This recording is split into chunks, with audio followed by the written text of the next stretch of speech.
I've seen quite a bit of talk about the Motorfest meta lately, and there seems to be a growing crowd of people complaining about others using meta cars all the time in grand races. The general consensus amongst those who have an issue with it is that it's boring, it's not fun, and most of all, it's not impressive to win while using meta cars, and they wish content creators, streamers, and the game's best racers would stop using meta cars in videos because of those reasons. So I decided to take a closer look at the actual effect using meta cars has on the finishing results. Let's go.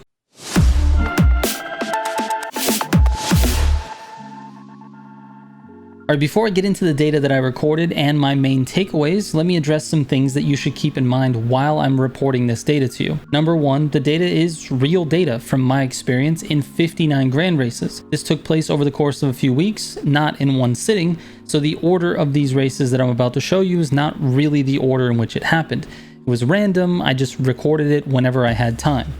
Number two, just because this was my experience, doesn't mean that it'll be your experience. The most responsible variable for your finishing position is actually your driving skills, with the next biggest variable being the driving skills of the lobby that you're in. Number three, I'm not advocating for players to use meta or to not use meta for that matter. My opinion is that everyone should use the cars that they want, period. End of story. And finally, at number four, the goal of this video and research was to find out just how important meta is to the grand races. All right, enough of the disclaimers. Hopefully we're all on the same page now. Here's what I did. I recorded this information over the course of 59 grand races. I recorded which cars I chose, whether they're considered meta or not, which classes they were in, my finishing position, whether or not I had a good start, and I define a good start as not having to reset my car in the first third of the race, and what percentage of the cars I was using were meta. I organized the data like this. At the top, you'll see I used 0 meta cars for 16 races. Next, I used 1 meta car for 8 races, 2 meta cars for 11 races, and finally 100% meta cars for 14 of the races. Like I said, it's completely random. I wasn't trying to get an even number of races per category. I just wanted to get some data down and see what it looked like. In the races where I used either 1 or 2 meta cars, I literally just tried to mix up the position of those meta cars. You know, first car, second car, etc. And here's what happened. This shouldn't surprise anyone, but the more meta cars I use, the more my winning percentage went up. But what's interesting to me is my all-time win percentage is around 30%. And with all 3 meta cars, I was winning at a 57% rate, which is almost 2 times as much winning. That wasn't the only interesting part though. I also found it very interesting that with 2 or 3 meta cars, I didn't have one bad start. Now that could have been luck, sure, but not having a bad start in 25 races is just wild. Grand racing feels like every other race is a bad start. The likelihood of that being luck is very low in my opinion. I choose to believe that it had something to do with the cars. In 20 of those 25 good starts, I was using a meta car as the first car. And it's not like I was avoiding certain race classes either. 7 of those 25 starts were actually Alpha Grand Prix, which are by far the most chaotic starts in the game. My conclusion about bad starts is that having a meta car in the first position greatly affects whether you're going to be forced to reset your car in that first 33% of the race. Another important takeaway is that in the races where I used 2 meta cars, I podiumed in all 11 races, and in 10 of those races, I used a meta car to finish the race. Again, I can't say for certain, but the data suggests that having a meta car to finish the race is equally as important as having one to start the race. In fact, with no meta cars, I was on the podium, meaning at least 3rd place, 25% of the time. But with at least 1 meta car or more, I made the podium on average 75% of the time.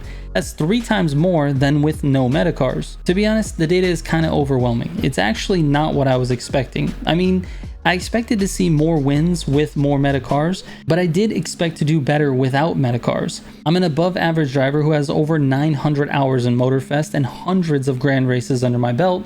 I know the paths for the most part, the shortcuts, and in general the right lines to use.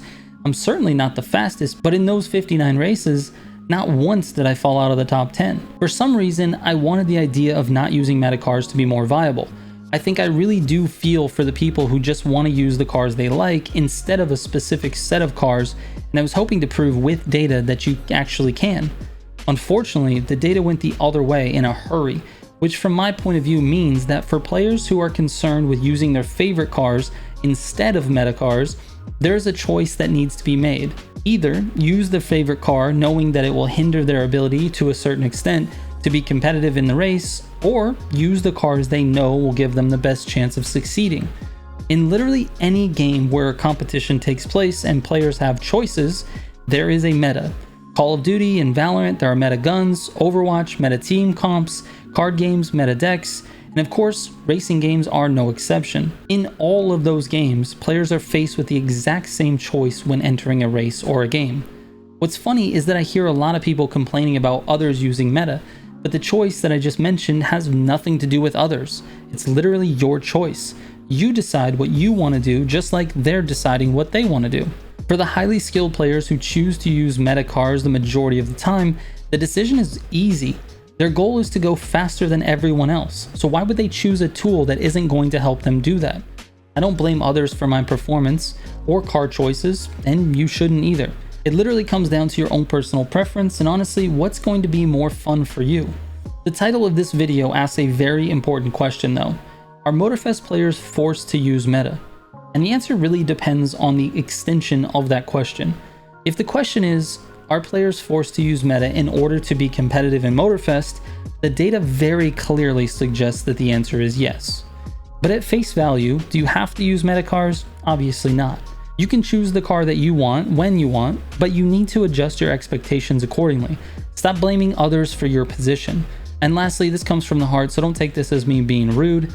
It's important for everyone watching this video to keep their focus on the thing that makes video games, fun. If you aren't having fun, play something else that makes you happy, because at the end of the day, we all have stuff going on in our life, and it doesn't make sense to waste your time playing something that makes you unhappy. As a huge fan of the Crew franchise, I hope that that's the Crew, but if it's not, maybe try something else. Thank you guys so much for watching. I will catch you on the next one. Trigger out.